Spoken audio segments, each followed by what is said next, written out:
حقوق کے لیے کھڑی ہوگی. بہت شکریہ. بسم اللہ الرحمن الرحیم. بہت ہی قابل احترام ہمارے صحافی حضرات، رپورٹر حضرات، کیمرہ مین اور میڈیا سے تعلق رکھنے والے دوستوں، ہم نے آئینی عدالت میں پیٹرولیم لیوی کے خلاف مینلی اور مجموعی طور پر جو انرجی سیکٹر میں جو زیادتی کی جا رہی ہے عوام کے ساتھ، اس کو چیلنج کیا ہے، اور ہم عدالت سے توقع رکھتے ہیں کہ اس کو قانونی اعتبار سے بھی اور عوام کے مفاد کے اعتبار سے بھی یقیناً عدالت سنے گی بھی اور فیصلہ بھی کرے گی. پیٹرولیم لیوی ایک ایسی زیادتی ہے، ایسا جرم کہنا چاہیے، اس لیے کہ جب عوام کے اوپر آپ ایک حد سے زیادہ بوجھ ڈالتے ہیں اور غیر قانونی طریقے بھی استعمال کرتے ہیں، اس کے لیے غیر آئینی طریقے بھی استعمال کرتے ہیں، تو وہ جرم ہی بن جاتا ہے. سیدھی بات یہ ہے کہ پیٹرولیم کی جو اصل قیمت ہے، ایکس ریفائنری قیمت، اس میں لیوی 42 سے 43% ہے. آپ اندازہ لگائیے، لیوی جس کا کوئی تعلق پیٹرولیم کی مصنوعات سے نہیں ہے، اور پھر فردر جو بہت سارے مارجنز ہیں اور ٹیکسز ہیں، وہ اگر اور ملا لیں تو یہ تقریباً 60% سے بھی زیادہ پہ چلا جاتا ہے. حکومت یہ کہتی ہے چونکہ خطے کے حالات خراب ہیں اور جنگ ہے، لہٰذا جنگ کی وجہ سے عالمی مارکیٹ میں جب قیمت بڑھی ہے تو ہم نے پیٹرول کی قیمتیں بڑھا دی ہیں، جبکہ پیٹرولیم کی قیمت کا اس لیوی سے کوئی تعلق ہی نہیں ہے. یہ اضافی طور پر انہوں نے پارلیمنٹ میں 2025 میں ایک فائننس بل منظور کروا لیا، اور اس کے نتیجے میں انہوں نے یہ استحقاق حاصل کر لیا کہ لیوی لگا دیں، حالانکہ لیوی ایسی کسی چیز کا نام بھی نہیں ہے. اب یہ ہے کہ یہ لیوی ہر حکومت وصول کرتی رہی ہے، جو پیٹرول کی ہر لیٹر پر پاکستانی قوم ادا کرتی ہے، اور حکومتیں ہزاروں ارب روپے اس لیوی کی مد میں لے چکے ہیں. یہ لیوی کہلاتی ہے petroleum development levy. Petroleum development levy کا مطلب یہ تھا کہ اس کے نتیجے میں ہم اپنی ریفائنری کی کیپیسٹی بڑھائیں گے اور وہ سہولت پیدا کریں گے جس کے نتیجے میں ہم اپنے ہاں اچھے طریقے سے ریفائن بھی کر سکیں، بعض اوقات ایکسپورٹ بھی کر سکیں گے، کوالٹی بھی بہتر ہو جائے گی اور ہمیں اربوں ڈالر کا فائدہ ہوگا. لیکن ہو یہ رہا ہے کہ اب بھی جو امپورٹ کی جاتی ہے اس کا 54% تقریباً وہ ہوتا ہے کہ جو ریفائنڈ پیٹرولیم کی صورت میں ہمیں ملتا ہے.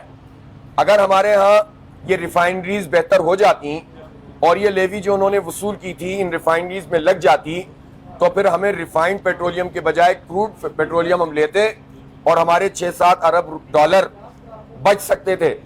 لیکن حکومت نے لیوی تو وصول کی لیکن ریفائنریوں کو بہتر نہیں بنایا. تو پہلا جرم تو حکومتوں کا یہ ہے، یہ ساری حکومتیں اس میں شامل ہیں جو پچھلی کئی 2 دہائیوں سے جو ہے ہمارے اوپر چل رہی ہیں. اسی طرح اس حکومت نے تو حد یہ کر دی کہ خطے کے ان حالات میں تو ہونا چاہیے تھا کہ آپ سبسیڈائز کرتے اور لوگوں کو سہولت دیتے.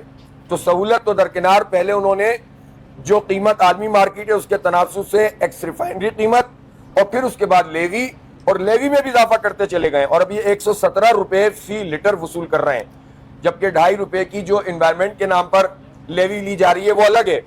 اس کا مطلب یہ ہوا کہ پاکستان میں جو بھی پیٹرول استعمال کرے گا، آپ کیمرہ میں نظر آتے ہیں، فوٹوگرافرز ہیں، پاکستان میں طالب علم ہیں جو کماتے ہی نہیں ہیں، اور وہ گورنمنٹ کو فی لیٹر 117 روپے صرف اس ٹیکس میں دے رہے ہیں، اور اس کے علاوہ باقی ٹیکسز الگ ہیں.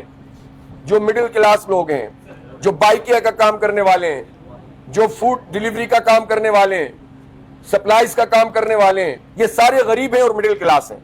پاکستان میں 2.5 کروڑ موٹر سائیکلیں ہیں. ان 2.5 کروڑ موٹر سائیکلوں میں سے اگر روز میں بہت کم کر لوں اور 1 کروڑ موٹر سائیکل بھی روز 1 لیٹر پیٹرول خرچ کرتی ہو، تو ہر لیٹر پر آپ سمجھیں کہ 117 روپے کی تو پیٹرولیم لیوی، 2.5 روپے کی وہ لیوی، پھر اس کے بعد جو ہے وہ ٹیکسز. تو 150 روپے ایک ایسے آدمی سے یہ وصول کرتے ہیں جو غریب ہے اور مڈل کلاس ہے، جو ٹیکس والی آمدنی میں آتا ہی نہیں ہے. اس سے سینکڑوں ارب روپے بنتے ہیں.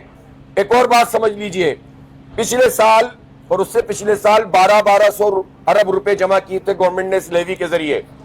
اس سال 1200 کے قریب تو یہ 8-9 مہینے میں ہی پورے کر چکے ہیں، اور آئندہ چل کر یہ 1500 سے 1600 ارب روپے پاکستان کے غریبوں سے، مڈل کلاس لوگوں سے لیوی قیمت میں جمع کریں گے. ان کا ایف بی آر 25,000 لوگوں کا محکمہ ہے جو کام نہیں کرتا، لیکن ہم پر دباؤ ڈالتے ہیں. پھر یہ لیوی یہاں پر ختم نہیں ہو رہی ہے, یہ گیس میں بھی ہم سے لیوی وصول کی جا رہی ہے, وہاں بھی ٹیکسز سرچارج کے نام پر لیے جا رہے ہیں, پھر بجلی کے فکس چارجز لیے جا رہے ہیں, پھر کیپیسٹی پیمنٹ ہم ادا کرتے ہیں. 1800 ارب روپے کی کیپیسٹی پیمنٹ ہم نے لاسٹ ایئر بھی ادا کی ہے, اور اس طرح ہم ہزاروں ارب روپے اس مافیا کو دے چکے ہیں جو آئی پی پیز مافیا ہے. گویا سارے ظالمانہ ٹیکسز ہیں, اور بڑے بڑے جاگیردار جن کی سینکڑوں مربع زمین ہے, انہوں نے پورے سال میں 12 ارب روپے جمع کرائے ہوں گے, 10 سے 12 ارب روپے. تو آپ اس سے اندازہ لگائیں کہ یہ لوگ کر کیا رہے ہیں. پھر جو بجلی کی قیمت میں ہم پیسے جمع کرا رہے ہیں کیپیسٹی پیمنٹ, جو بجلی بنتی نہیں ہے اس کے تو 1800 ارب روپے ہیں, اور جو انرجی چارجز ہے وہ 1600 تقریباً ارب روپے الگ ہیں. تو اس کا ہمیں نہیں پتا انہوں نے معاہدے کتنے ناجائز طریقے سے کیے ہوئے ہیں, کہ گنے کی پھوک یعنی بیگاس کے اوپر جو پلانٹ ہے, بعض اوقات تو ایسا پتا چلا کہ وہ آئل کی قیمت چارج ہو رہی ہے اور گنے کی پھوک پہ چل رہا ہے. تو یہ جو سارا کا سارا مافیا ہے, جس میں جاگیردار بھی بڑے بڑے, اور جس میں پھر یہ شوگر ملے والے بھی, پھر اس میں حکومت کے لوگ بھی, خود موجودہ حکومت کے جو پرائم منسٹر کی فیملی ہے ان کی شوگر ملز ہیں, اور ان کی آئی پی پیز ہیں جو بینیفیشری ہیں اس پورے دھندے کی. تو ہم یہ سمجھتے ہیں کہ یہ بہت بڑا ظلم ہے. اسپیشلی یہ پیٹرولیم کی لیوی ختم ہونی چاہیے. پیٹرول کی قیمت اس وقت 250 روپے بھی اگر ان حالات میں بھی ہو جائے تو کوئی پرابلم نہیں ہے حکومت کو. یہ کہتے ہیں کہ آئی ایم ایف ہم سے کہتا ہے کہ لیوی لو, تو آئی ایم ایف سے اجازت لے کر مریم نواز نے اپنا جہاز خریدا تھا 11 ارب روپے کا, 9 کروڑ روپے کا کی گاڑی جو استعمال میں لائی جا رہی ہے, جو گیلانی صاحب کے لیے, چیئرمین سینٹ کے لیے, جو اتنے بڑے پیمانے پر ان کا پروٹوکول ہوتا ہے, جو ان کی اتنی بڑی بڑی گاڑیاں ہوتی ہیں, کہ جو بیوروکریسی کو انہوں نے اتنی بڑی بڑی گاڑیاں دی ہوئی ہیں تو آپ کے لوگوں کو, تو یہ جو اتنا پورا اشرافیہ کا نظام ہے یہ کس سے پوچھ. آئی ایم ایف تو یہ بھی کہتا ہے کہ آپ اپنے خرچے کم کریں, ایڈمنسٹریٹو کاسٹ کم کریں, تو وہ تو کرتے نہیں ہیں, پروٹوکول تو کم کرتے نہیں ہیں. اگر زرداری صاحب نماز پڑھنے جائیں نواب شاہ میں 37 گاڑیاں جاتی ہیں, شہباز شریف صاحب کراچی کا چکر لگانے کے لیے جائیں 26-27 گاڑیاں جاتی ہیں. مریم بی بی کا میں نے بتا دیا, جہاز ان کو اچھا نہیں لگ رہا تھا پرانا والا, نیا جہاز لے لیا. تو یہ پوری قوم کے ساتھ جو ہے کہ عوام کے اوپر اور غریبوں کے اوپر اور مڈل کلاس کے اوپر, تو یہ ظالمانہ نظام ہے. ہم اس کو عوام کی عدالت نہیں, ہم ایک پولیٹیکل پارٹی ہیں, ہم عوام کے پاس جا رہے ہیں. آپ نے دیکھا ہے ہمارے جلسے, ہم نے اسلام آباد میں ایک بہت بڑا احتجاج کیا ہے, یہ وارم اپ تھا, اور ہم ایک تو 22 تاریخ کو بہت بڑا احتجاج کرنے جا رہے ہیں پورے ملک میں. عید کے بعد ہم کال دیں گے ہڑتال کی بھی, اور اس کے ساتھ ساتھ پورے ملک کی سڑکوں کو بند کرنے کی. لیکن یہاں جو ہم ابھی آئے ہیں وہ آئینی عدالت میں ہم نے لیوی کو چیلنج کیا ہے. یہ قانونی اعتبار سے بھی غلط ہے کہ انہوں نے فائنینس بل منظور کروا کے جو اختیار ہوتا تھا ہر سال چیک کرنا ہوتا تھا کہ کتنی لیوی لگ سکتی ہے, وہ حکومت نے سارا کا سارا اختیار اپنے ہاتھ میں لے لیا ہے. اسی لیے ہم کہتے ہیں کہ یہ پارلیمنٹ, اس کی کیا حیثیت ہے, اس میں فارم 47 والے اتنے لوگ موجود ہیں. لیکن اپوزیشن کو بھی اس میں جو کردار ادا کرنا چاہیے تھا, صرف مخالفت سے کام نہیں چلتا. اپوزیشن کو قوم کو بتانا چاہیے تھا کہ کتنا بڑا ظلم ہو رہا ہے اور کس طرح زیادتی ہو رہی ہے.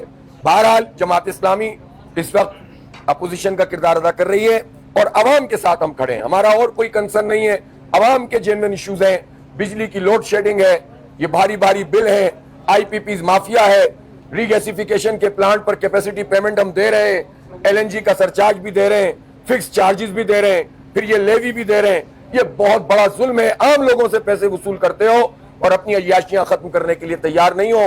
اس کو ہم نے چیلنج کیا ہے, اور ہمیں توقع ہے کہ آئینی عدالت اس کیس کو صحیح طریقے سے سنے گی.